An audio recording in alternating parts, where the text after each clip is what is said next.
Assalamualaikum warahmatullahi wabarakatuh. Kita bertemu kembali di dalam podcast Beral Konsumen untuk yang kesekian kalinya. Nah, di pertemuan kali ini saya akan membahas mengenai latar belakang dari konsumen, yaitu berkaitan dengan kepribadian. Hal-hal yang mendasari yang itu berasal dari dalam. Ya, di kepribadian ini memang tadi saya katakan bahwa ini adalah berasal dari individu yang bersangkutan dari dalam, karena itu menyangkut karakteristik individu yang merupakan perpaduan dari sifat, temperamen, kemampuan umum, dan bakat. Ya, yang meskipun nanti kemudian di dalam interaksinya, dalam perilaku untuk melakukan pembelian juga bisa dipengaruhi oleh individu, tetapi ini kita masih melihat faktor yang ada di dalam yang bersangkutan. Yeah.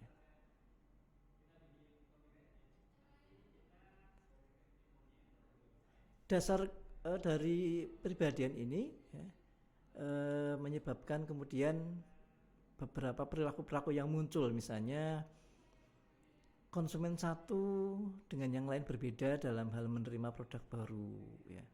Mau membeli satu produk setelah orang lain mengkonsumsi, ya. Jadi kalau belum ada ya maka produk baru itu tidak mudah segera diterima oleh konsumen, karena ada beragam konsumen ini yang pribadinya berbeda-beda. Ada yang lebih cepat menerima produk baru yang dikatakan sebagai inovasi. Nah, yang lain berbeda, dia menjadi orang yang kemudian. Lalu juga saat ada iklan gitu ya, ada promosi, ada iklannya itu dalam bentuk kalimat, ya, ada kata-kata atau cukup dengan gambar, tetapi langsung mengena ke benak konsumen.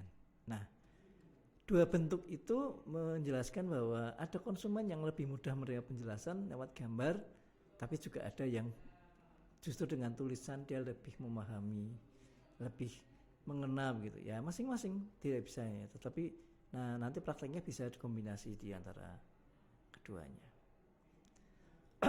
Nah, mempelajari tentang kepribadian konsumen, kita tidak bisa lepas dari beberapa teori kepribadian.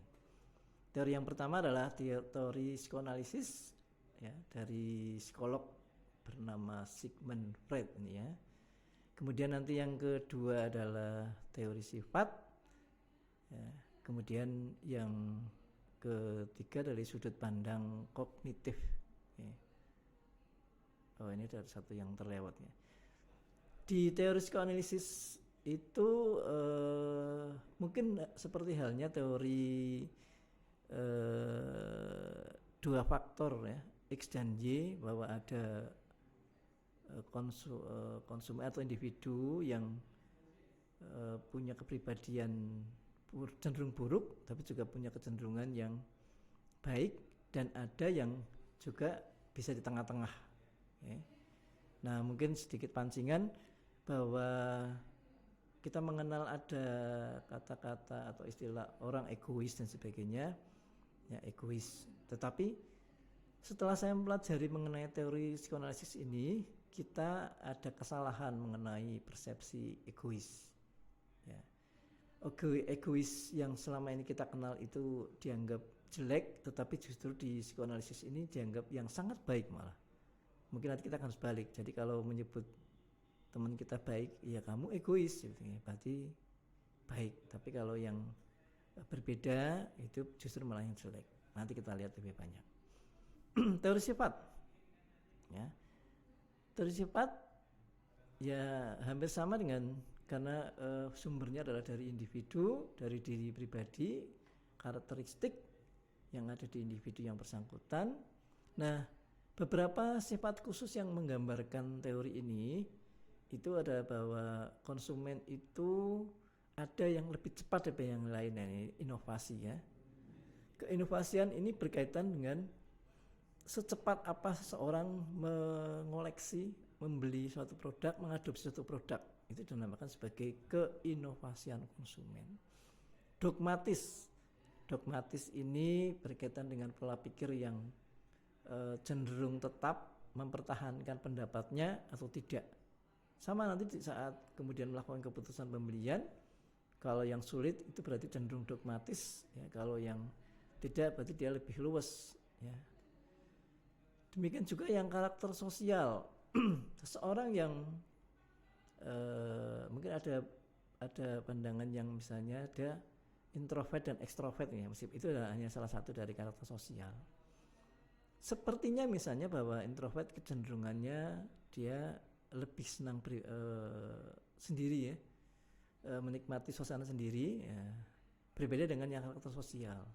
Nah, karena hidupnya yang berbeda, terutama yang nanti yang karakter sosialnya lebih suka dengan berhubungan dengan orang lain, berkumpul dengan yang lain dibandingkan dengan menikmati kesendirian. Nah, saat berhubungan dengan orang lain, maka dia kan butuh diperhatikan, butuh bisa bersama. Maka pola pembeliannya juga kecenderungannya, ya, bisa dilihat oleh orang lain, nyaman dilihat orang lain, atau dia menjadi berbeda kalau dilihat dari orang lain. Nah, ini nanti adalah berkaitan dengan teori sifat. Nanti yang kita lihat secara mendetail, termasuk produk-produknya apa, nanti kita bisa lihat di secara pada saat perkuliahan. Dan yang ketiga, ya, teori kepribadian dari sudut pandang kognitif. Kognitif ini kan sekumpulan pengetahuan, ya, atau dari hal-hal yang memberikan informasi secara detail, utuh, dan dapat diketahui lebih banyak oleh individu atau konsumen. Dari sudut pandang kognitif ini ada dua kepribadian konsumen, yaitu konsumen yang visual atau verbal, ya, di satu kelompok sendiri. Ini terbagi dua juga. Jadi nantinya ada konsumen yang visual, ya, yang lebih suka gambar dibandingkan dengan kata-kata, ya. Gambar ini sudah bisa memberikan gambaran, ya. Jadi dengan gambar tabel, ya, dia bisa, tapi kemudian dengan dieja menggunakan huruf satu persatu dia lebih enak, misalnya begitu, ya. Ya, itu yang perbedaan antara visual dengan verbal. Berbeda dengan itu ada sudut pandang yang lain, yaitu kelompok konsumen dengan kebutuhan kognisi terendah dan kognisi tinggi.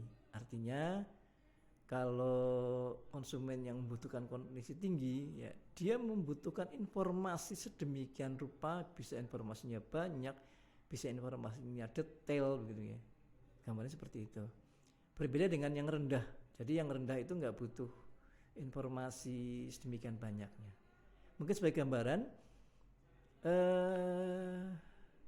saya misalnya mendaftarkan anak saya kuliah, ya. Kalau saya kecenderungannya kognisi rendah, ya, saya hanya butuh informasi kira-kira SPP-nya berapa, begitu, ya. SPP-nya berapa, sehingga membayarnya lewat mana, ya, saya akan segera membayar, gitu. Tetapi beliau-beliau atau mereka-mereka yang membutuhkan kognisi tinggi, informasi yang tinggi, seringkali dari SPP yang saya bayar itu kira-kira buat apa saja, ya. Ya, jadi benar-benar detail, begitu, ya. Detail yang kadang-kadang mungkin di pikiran kita kok detail sekali, ya. Tetapi inilah konsumen, ya. Ya, itu tadi bahwa dari kepribadian ini secara garis besar ada 3 teori psikoanalisis, kemudian teori sifat, dan yang terakhir adalah teori yang melihat dari sudut pandang kognitif, ya. Untuk podcast kali ini kita cukupkan sekian karena yang lebih banyak justru diskusi di kelas. Demikian kita akhiri pertemuan di podcast yang kesekian kalinya ini. Terima kasih. Wassalamualaikum warahmatullahi wabarakatuh.